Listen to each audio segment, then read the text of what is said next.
In this episode of the Forgotten Origins series on Egyptians in Australia, Steve Strong revisits the Gosford rock engravings from the central coast of eastern Australia.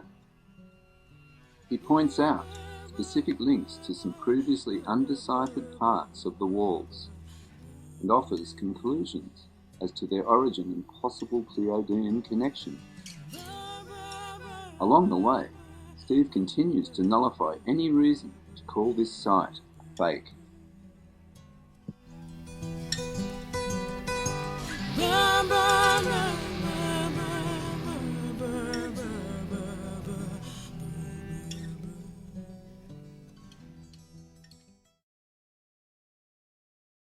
Okay, this particular section, this wall, as far as I'm concerned, this is the Egyptian narrative. This is the Egyptian part of this story. Now, as we know, these walls in 1978, when they were discovered by National Parks and Wildlife, were full of rubbish and trees and all sorts of stuff. David Fitzgerald started working with clean this out in 1978. This was the first time this was found. We can now forget the deranged Czech in the late 70s who came in with one chisel. We can forget the Sydney Uni students who came in 1983. David brought them on site. He found them scratching in one glyph and threw them out, so there was something in that. We now know this is legitimate. What I know about this wall is Ray Johnson is correct. He found the Proto-Egyptian, and I suspect this particular part of the wall, there is the cartouche for Nefer-Djeb. There is the story for what took place. These three markers mean there was a drought. We can see a ship over there. We can see rowing. We can see a scribe in there. That is the story they spoke about. I don't argue for that for a second. And this is the Egyptian part of the narrative. I don't really want to talk about this too much. This one here represents the serpent goddess. So we've got this story of the original people coming into their mythology anyway. This part is done and dusted. And you'll, as I said, about 90% of this wall I can recognise and find, with the exception of the two on the edge there, which are completely different, and we'll get to them later. But this part of the story, I don't want to go over anymore because I've acknowledged it and ticked it off as Egyptian. I know it's Proto-Egyptian. What I'm particularly fascinated in now is the other section, the other 300 odd glyphs, not these 40 odd, but the other 300, because here I get around about a 92% match with Proto-Egyptian. On that wall down there and the wall coming back up, I get less than 50%. And that for me is the clue. In fact, further down I'm going to get 44%, which is exactly the ratio we got for the newly discovered glyphs about 50 metres away. That's not a coincidence, it's by design, because what we have further on is for me the more important story. So let's close with the Egyptian part of the story. Let's tick it off. All credit to Ray Johnson and Hans for following up on Ray's work and say, yes, well done, gentlemen, you got that right. Let's now walk over to the part of the wall that I think has a completely different story. Number one, Proto-Egyptian, and all Egyptians do side-on human beings. They do not do face-on stick figures. They always have a torso. This is not a glyph that we know of at all. I claim this represents the beginning of humanity, human beings.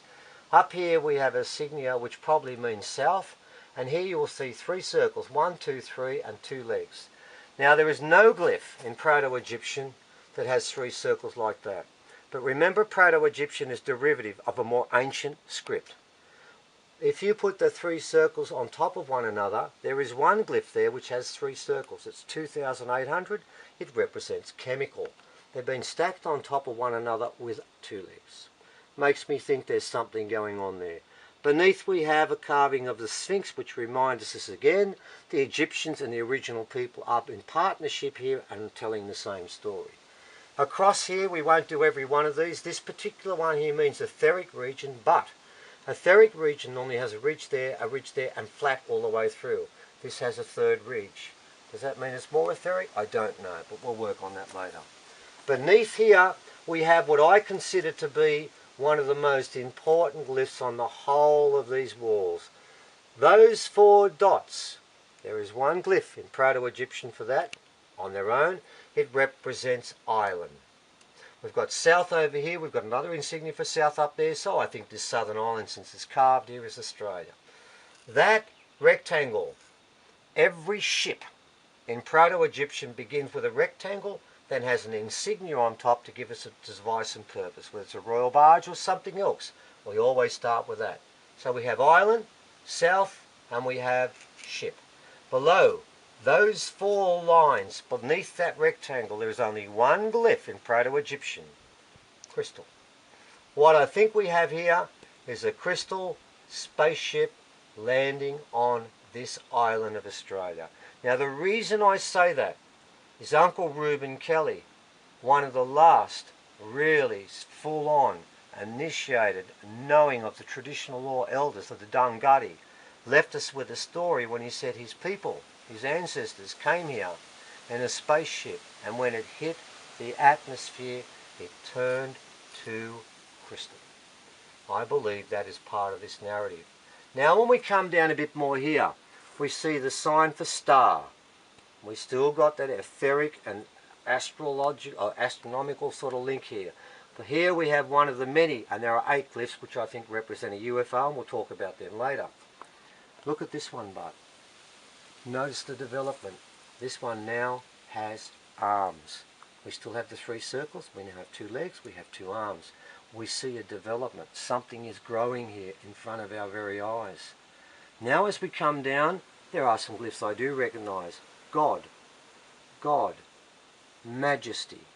And up here I've got the word for Father. We have that same thing. And here is a very important glyph. Here we have the chemical symbol, 1, 2, 3, in a line, maybe even 4. And look, it's split in the center. Something has taken that chemical we've been stacking there and split it. Is this the beginning of genetic manipulation and genetic creation? As we come further down here now, we see another sign for Holy One there.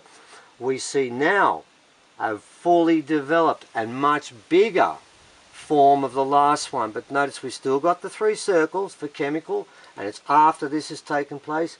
The arms are there, the legs are there. Have we developed further on in the piece? Is this genetic creation now developing even more? And down here at the bottom is another very important glyph. Some have mistaken this for endurance as part of the narrative of Nefer-Dezheb and Nefer-Tari. The problem is endurance is a leg like that, 2 circles with this ellipse on the top. This ellipse goes through the body. Could this be a pregnancy? And of course, if it is a pregnancy, that might explain what the hell this thing is, because there's nothing even close to that in the book. Could this be a laboratory? The creation of something amazing and different. Above here we have a pyramid tomb again, and here, notice once more, this represents the sky, and here's the star again, and there's motion. So are we getting this Pleiadian involvement? And the reason I use the word Pleiadian is because the 7 Sisters is the most common dreaming story in Australia, and all of the original people I speak to recognize the 7 Sisters are Pleiades, and they say that's where their ancestors come from. So what we seem to have in this section here, and above here, this, which I thought represented DJ and Dezheb, I've now been told by some people from Egypt, a Sufi master, that this represents the seed of life. Look where it's in relation to this one, the seed of life, and there we have the splitting of the gene there, and there we have the creation there, there we have the pregnancy. This, for me, this first opening narrative is a genetic story. Picking up this narrative again, and we're not going to do the whole of this story because it's way too big. Here's that etheric region turning up once more. This is a very holy place. Here is a glyph that a lot of people have proved. Oh, the New Agers came and fiddled this in. They call this the dog bone glyph, and they all said it's not. It's a fake. 1134. It is not a fake. It's Proto-Egyptian. It means heritage or lot. Something given to you is a definite glyph. This one here, this is not in any glyph here, and there's something coming out of the stomach there, and I've got a few of these in other places. This doesn't exist. There's just a steering device here. What's really important is what's next to it. This particular one here bearing in mind if these Pleiadians come, they're creating us, this fits in. This is called oracle or sanctuary. Oracle, next to this guy here, tells me that this particular person is very important. Of course, this glyph here represents God. So we've got a pyramid tomb here, we've got some alien presence steering something, we've got the word oracle down here. This looks to be another part of that same story over here. Now if we come down here a bit more, and remember I haven't got all this done, I'm still working this at the moment. I see a new part of this narrative on this side. I see something new coming up. We see an ankh up here, which is an obvious Egyptian item. Up here we have a fascinating glyph, a reversed glyph. We see that's the headrest there. This represents death, but there's the headrest. That's where the foot should be. This is back to front, as the cartouches are. And some people claim that means it's a fake. No, that's wrong. In the book of Hermes, Thoth. Now, we're not doing this today, but I have seen Thoth in monkey form. I've seen him in ape form. I've seen ankhs carved in rock. I've seen emu footprints in rock. All signs of Thoth. I've seen it all over this region. Thoth said that his magic and his wisdom would always be delivered in reversed. Instead, he called it a mirror reflection. You put a mirror to this, you'll turn him around the right way. This represents death. I think some of these things are very sacred stories that we don't fully understand. Coming down to this one here, something fascinating about the pyramid tomb here. Notice the sharp angle of the pyramid. It's much sharper than normal. That could represent treaty. That's a maybe. Down here, this has got two choices. One's the obvious one, which is water. But around 2980, quite recently, I found another meaning for this, a very intriguing meaning. And it also represents two letters, M-U, Mu, Lemuria. Is this part of that story? And of course this one here represents father. So what we seem to have is that same message now, but we've gone away from the genetic manipulation now. We've gone on to a new part of this narrative. So now we seem to be developing. Now if we just go a little bit further, and we'll stop on this wall when we get to this one, I think these are very important glyphs, because now the narrative's developed. Now that they've settled here, the next question is, what did they do? That has only one meaning, street. Now I'm going to tell you now, the original people do not build streets in this country. And below this one here, there is no glyph that is exactly the same as this, but there are two that are very close, two that have circles and four-sided crosses. One time the cross is bent and one time the cross has got curves there, but it's the closest I can get. And those two glyphs represent town or settlement. So have we got the beginning of some sort of settlement taking place here? Okay, now look, these two reverse glyphs, and you'll notice the birds are facing the wrong way. There are 227 birds in Proto-Egyptian. 226 face that way, one faces this way. The one that faces this way, the reverse one, like this is reverse too, means I welcome you. That represents serpent goddess, I welcome you again. What's fascinating, really fascinating, is something Gavin found last night, and we're going to include now, is I had accepted Hans and Ray's interpretation. This was son of, Nefertari, Nefertari, and that was part of the equation. I've looked further, and I was never comfortable with this glyph. But yesterday Gavin brought up something and showed me something, an identical copy. It is turned around like it should be, because this is all reversed, and it returns to Hapi, who is the Lord of the Nile. What's fascinating about the Lord of the Nile is most of the pictures of him as if him standing in a boat. And he's the Lord of the Nile because he actually owns the boat, he stands on the boat, and of course if you're going to sail out of the Nile, that's the way you go to other countries. So is this a reminder, because we have this glyph on top of other cartouches facing the same way with a circle above and a duck-like figure above. I had mistaken this for Sun-Of, but we're working on this all the time. I'm now more inclined to think it represents Hapi, Lord of the Nile. And of course it would be the Lord of the Nile, the one that owns the river they put their boats on and launch their boats. He would be the one they look to as they leave Egypt. Right, now let's start on the other wall, which is a little bit harder to read, and it's not chiseled as deeply as the other one, so it's possible we've got two different two different scribes involved in this narrative. What we're going to notice now, if you look at this one here, and by the way, some people mistake this for jewelry, and they say it could be gold, silver, or collar of beads. But I must tell you now, all of the jewelry icons are a line like that and a lowercase semicircle with the legs coming out of the arc. This is uppercase and it's spherical, and the legs have these things here. It's completely different. What I find interesting, there are 8 to 9 of these.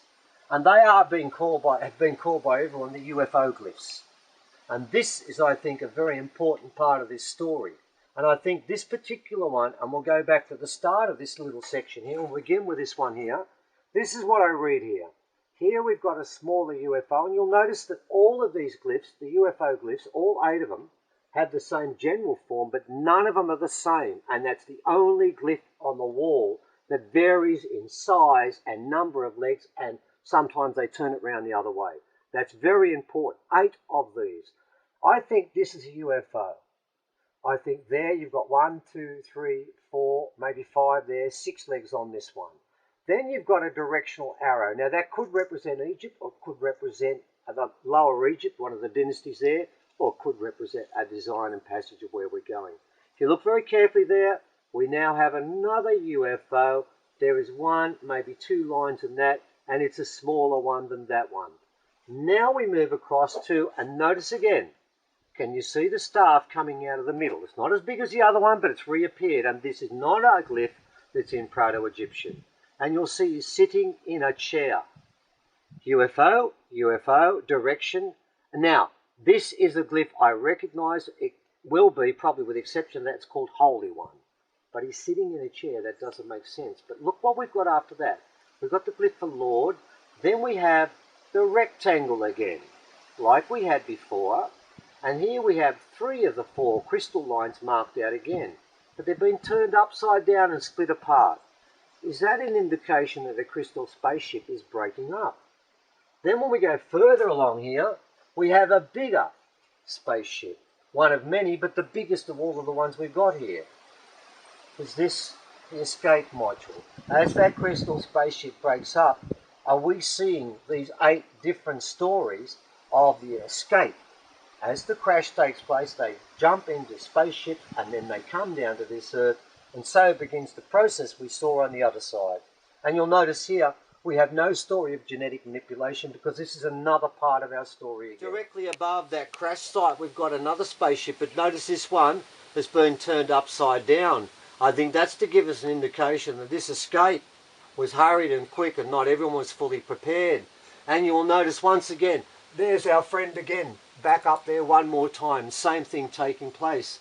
Up here we've got the serpent goddess, and the serpent goddess is in human form. And above here we've got another one again. We've got another with 3 legs, the right way around again. So we seem to have in this whole passage around here the same story of something amazing taking place there. And just to remind us what's going on there, do you recognise this one again? She's back. And there we are again, the same thing. This one even seems like wings, but I can tell you now, whatever it is, it's not a pregnant woman. It's something we don't fully understand. So we seem to have a narrative here that's describing the actual event of what actually took place as they were actually knocked around. And you will also notice here, if we pin back the other way, I forgot to mention this earlier, when we went to the other glyphs, please have a look at this. 1 line across there, 1 line across there, the top there, that stands for coffin. Remember when we were about to way elsewhere, you will find exactly the same glyph, smaller, but telling the same story. There's been death here. People, as we've always said, there has been people have been buried here. Whether Nefertari was the only one buried, I'm not sure. But this was not a completely happy journey. There was death and carnage that took place also. Okay. Alright, this one is a very fascinating glyph, simply because there's nothing even close in Ray's book. And secondly, it's probably placed further away from any other glyph that we've got on any of these walls. It's been placed separately for a reason. I'm down to 2 guesses on this. The first one I'm going to go for is I'm going to go back to that alien Pleiadian story. the star beings, where they came here and created us. And what we've got here is a helmet, which I think is interesting. Every other glyph of a holy person has a turban, and the turban recedes backwards. This one comes forward. Secondly, we've got down here, and we've got two lines coming out of maybe it's a woman's stomach, I'm not sure, but it comes out this way. And up here, if you look at this line that runs up through there, like that, that represents golden scepter. Now remember, we've got another one where the scepter splits the three chemical symbols. This one seems to split something, but look here. There's the head, there's the legs, there's the body. Is this a human being that's being created by this star being? Now that's one possibility. Because we're dancing in the dark a bit, there is a second one. And it gets back to what Gavin pointed out yesterday. When we looked at Hapi, the Lord of the Nile, the bringer of rains, remember, this is a 2-year drought they're going through. This has been placed separately as a revelation and a plea.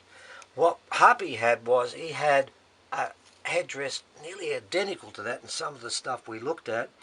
And could it be that Hapi is being called upon to try and see if we can bring some rain and put them through? Because they were talking about the creeks drying up and they were going through bad times. In the first line they talk about wretched place, which means they were going through some grief. Were they calling to Hapi to bring the rains and to bring the floods so they can get through the bad times they were going through, especially if it was a drought for 2 years? Possibly. I'm more inclined to think it's the first one. I'm inclined to think that what this is the same narrative over there. This is the creation of a new species, a species we refer to Homo sapiens sapien. But I suspect, if it's what we think it is, I think we need to change the name. No longer should it be called no Homo sapiens sapien. This may well be called, this may be the first Homo sapien Pleiadian. And I think that's a better acknowledgement of what we see in these walls. I want to point out these two here. That represents door, that represents half. We've got exactly the same two Proto-Egyptian glyphs the other side. I've got to tell you, this deranged Yugoslav we've heard about is a clever little bugger, because he seems to be able to do some things that no one else can. I want to very quickly look at this one here. That is the glyph for fort and walls. But all glyphs for fort and walls have ramparts on all sides. Now we know there's an ancient civilization here. This tells me about the nature of this civilization. They did not build walls that needed to be protected from the original people.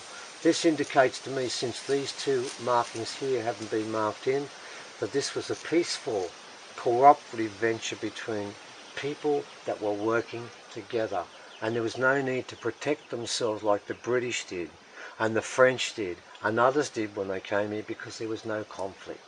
That's a very small glyph, but a very important one. Those two remind us that the other glyph we saw is part of an ancient story. And of course below here again, this time we have etheric region with the 2 markers, not the 3. So what we've got throughout the whole is, and this is a very quick coverage of all these walls, because there's so much more to it, and we've probably only covered 1/5 of what's around there. And we'll get back to it and do more. But I can tell you one thing. There is a narrative that has a sequence here and has topics that go one after the other. What is particularly fascinating, and what we need to work on some more, is what are the last glyphs saying? And as some people have said, is there something prophetic here? Not only does this tell us about our past, I mean, we've seen glyphs like this particular one here. Gavin and I found a marker like that today in one of the rock platforms, exactly the same as that. So what I'm telling you is, this stuff was shared.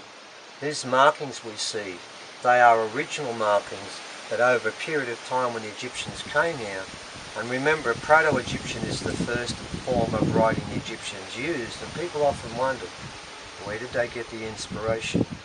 Well, ladies and gentlemen, I'm standing between the inspiration. All we need to do now is to look and to understand. The original people have told us this is theirs. They told us the Egyptians came here. Aunty Beve said they came here and cleaned this with their urine. David told us there were rocks above that protected all of this, and we still have the roof, the remnants of the roof up there that have not fully collapsed, whereas the rest have. Archaeology needs to be done here. Science needs to be done here. And what's more important is common sense needs to be done here.